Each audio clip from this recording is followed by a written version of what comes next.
gente vai falar hoje sobre refluxo. A gente vai falar sobre esse desconforto que muitas vezes você sente, principalmente na hora de dormir, que fica aquele pigarrinho, ou na hora de conversar com alguém, né? Que parece que você tá até com o restinho de uma gripe. Então vamos entender o que é isso com a gastroenterologista e cirurgiã do aparelho digestivo, doutora Aline Kusomoto. Seja muito bem-vinda. Uma alegria te receber, viu?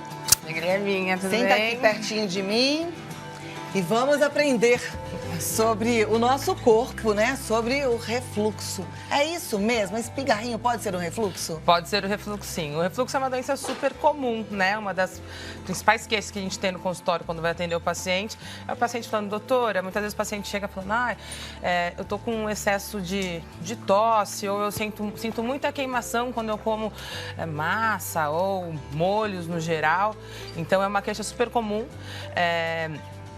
e justificada por quê, né? O esôfago, ele é um órgão de condução. Então, na alimentação, você começa com mastigação, você engole. Quando você engole, o esôfago distende e a gente tem uma válvula aqui embaixo que ela se abre para o alimento passar. E logo em seguida ela se fecha. E tem uma musculatura que ajuda ela a fechar também, né? Então, o alimento ele foi feito para ficar dentro do estômago. O estômago ele tem um pH ácido, né? E quando a gente tem uma distonia dessa musculatura, muitas vezes o alimento acaba voltando, né? A gente tem um videozinho aqui. Vamos assistir esse vídeo então, porque aí dá pra gente entender direitinho um pouquinho melhor o funcionamento. Aí a comida descendo, né? Chegando na parte do esôfago ou do estômago. E logo em seguida, esse alimento ele vai começar a voltar para o esôfago, né? O esôfago ele não foi feito para fazer armazenamento de alimento, ele foi feito só para conduzir. Como o pH do estômago é um pH ácido e do esôfago não, toda vez que esse ácido volta para o esôfago, ele acaba causando essa sensação de queimação. Muitas vezes tem pacientes que chegam com queixas que não tem nada a ver. Fala, você sente queimação? Não, não sinto, doutora, mas a minha asma está muito atacada. E aí a gente vai ver é o refluxo que está ali. Então, porque pode parecer uma falta de ar. O ácido ele acaba incomodando, fazendo uma inflamação nessa parte superior e aí ele desencadeia as crises de asma também. Então não é incomum o paciente, olha, eu tinha asma quando eu era criança. Aí aparece no consultório e minha asma está aparecendo toda hora, eu estou tratando e não. A gente pede um exame, ou uma endoscopia, né, ou a naso também, que é um exame bom para ver isso, e aparece o refluxo ali. O refluxo, ele está ligado só à alimentação ou ele pode estar ligado também ao sistema emocional do paciente, dele estar muito mais ansioso, muito mais agitado? A gastrite, ela está mais relacionada com essa parte emocional, tá? O refluxo, ele está mais ligado à alimentação e à não funcionalidade dessa válvula que tem ali. Então, essa válvula, às vezes, ela é hipotônica, ela não funciona do jeito que ela deveria funcionar. E, às vezes, nem é culpa do paciente, né? Hoje em dia, com as pessoas com um pouquinho acima do peso, a má alimentação, muitas pessoas comendo tudo que é gostoso, né? Então, lanches, embutidos, salsicha, mortadela, ou comer e beber na mesma durante a refeição, isso acaba favorecendo com que essa válvula que deveria ficar contraída e manter o alimento dentro do estômago, ela fica mais frouxa e favorece, né? Então tem algumas coisas que o pessoal faz hoje em dia, já chega cansado do trabalho, não tem nada para... Em casa vou fazer, sei lá, um macarrão instantâneo. Pega, faz aquele excesso de carboidrato que tá ali, já tá cansado, toma banho e vai deitar. Não dá o tempo da gente começar uma digestão e esvaziar esse estômago. Toda vez que você tá com o estômago cheio, vai deitar, você favorece também que essa válvula se abra e retorne esse conteúdo ácido para o esôfago. Então, tudo tem que ter o seu tempo. Eu me lembrei dos bebês. Tem muito bebê que já nasce com refluxo, né? A minha filha mais nova, ela tinha muito refluxo. Tinha até que dar um remedinho antes de cada mamada. Domperidona, geralmente. E aí, depois, isso foi melhorando. Melhora sempre? Ou quem tem refluxo pode ter refluxo pro resto da vida? Na infância, isso é muito comum. não, né? Nas crianças ele é mais comum, a gente fala num refluxo que é fisiológico, né? Que ele não é patológico que nem quando a gente já é mais adulto. Até porque durante a deglutição da criança ela vai aprender a deglutir e tudo mais, e ele é mais comum na criança, e a criança assim, ela geralmente começa de uma forma fisiológica, ela vai aprendendo a se alimentar, e aí isso melhora com o tempo. Não necessariamente você nasceu com refluxo, você vai ter essa doença ao longo da vida. O bebezinho, a gente é orientado a levantar o berço, né? Deixar ele numa posição mais inclinada, né? Bota lá uns livros embaixo, uma caixinha, enfim, dá um jeitinho lá para levantar. No adulto, isso também ajuda? Sim, ajuda, tá? Tem alguns pacientes que você tem um nível de refluxo, né? Então, geralmente, o paciente foi diagnosticado, você consegue tratar com medicação.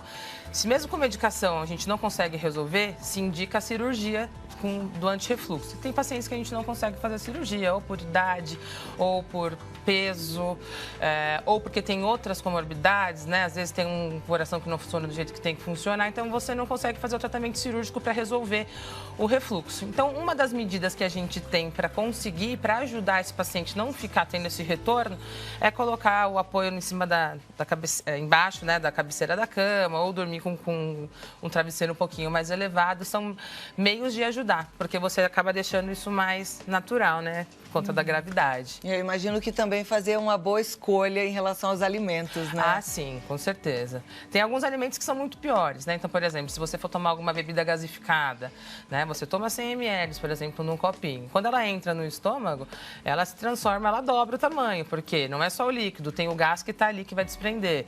Então, toda vez que você força muito esse estômago e você tem essa válvula mais hipotônica, você vai ter a tendência desse alimento voltar, né? O refluxo em si, a gente começa tendo sintomas e ele pode se agravar. Ao longo do tempo, esse ácido voltando toda hora para o esôfago, essas células do esôfago vai entendendo que, olha, tem alguma coisa que não está bacana, tem alguma coisa que está me agredindo, e aí você começa a ter repercussão, por exemplo, na endoscopia. Então, muitas vezes o paciente chega lá e fala, doutor, eu estou com esofagite. O que é isso? Esofagite já é inflamação do esôfago, né? A longo prazo, essa esofagite, se não tratada, ela pode ter úlcera, pode causar estenose, que é quando cria uma fibrose, né? Então, esse esôfago não consegue mais dilatar do jeito que ele deveria dilatar, isso fica duro, então você tem uma tendência a ter dificuldades de engolir. E a longo prazo, se a gente não trata esse refluxo, essas células elas se transformam. Então, o próprio epitélio do esôfago, ele se transforma em células intestinais, que a gente fala. Porque o intestino está preparado para receber o ácido que vem do estômago, né? O esôfago não, só porque ele é um órgão de condução. Então, a longo prazo, ele pode se transformar, a gente fala que chama esôfago de Barrett, quando tem essa transformação das células. E o próximo passo, depois do esôfago de Barrett, é o câncer de esôfago, né? Então, assim, muitas pessoas se acostumam, né? Falam, não, mas eu tenho isso desde sempre, isso é besteirinha, eu vou tomar só aquele antiácido ali e resolve. Só que é uma coisa que está todo dia. Se você não trata, tem chance, sim, de se transformar a longo prazo num câncer de esôfago. A gente está trazendo aqui um assunto que parece bem corriqueiro, mas pelo que a gente está entendendo, é um assunto muito sério e já vale como um grande alerta, né? Eu sei que tem gente que vive com esse mal-estar, tem gente que já tem por hábito um pigarro, que é do refluxo, conversa achando que está tudo bem. Já entendeu que não está tudo bem? Bom, vamos para as perguntas? Claro. O que a gente tem aqui? Esse era o fígado. Esse era o fígado que a gente ia falar. Um fígado gordinho e um fígado normal. A gente ia falar de esteatose, ok, mas a gente mudou o assunto. Bom, primeira pergunta é da Eliane, ela é de Quixeramobim, no Ceará. E ela diz, meu filho já nasceu com refluxo, fez tratamento e só, melhorou. Tem cura ou só melhora mesmo? Não. Como ele é aquilo que a gente tinha conversado, na criança, né, é normal, e aí ter o refluxo e ao longo do tempo as coisas melhoram. Ela está né? dizendo aqui que só melhorou, acho que ela está querendo dizer que ele ainda deve ter, mas num grau menor, será?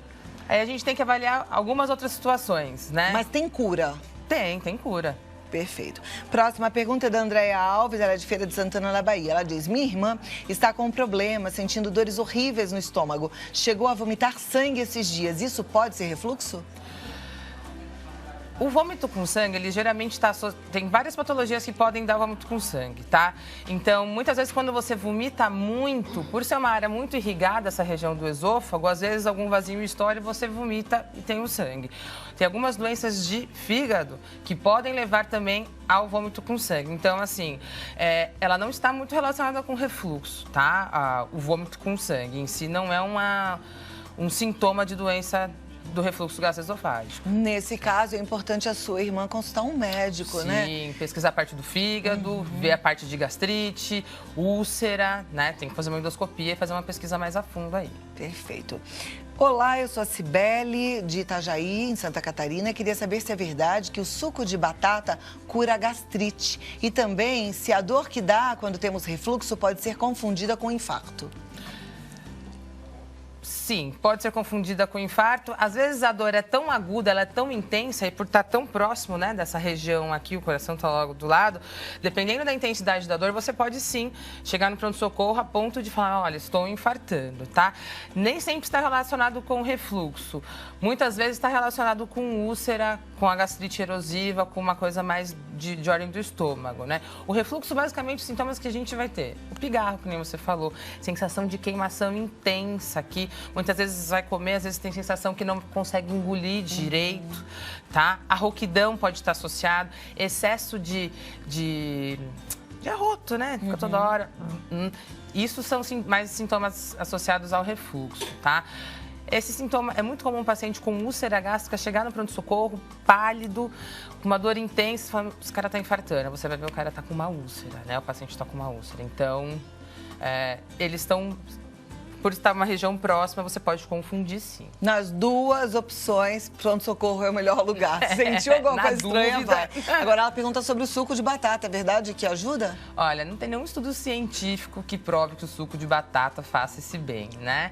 Tem aquela história da vovozinha, né? Ah, mas a minha avó dava... Tem gente que toma e faz bem, mas falar assim, com certeza, vou te indicar isso como um tratamento... Não posso te falar isso. Perfeito.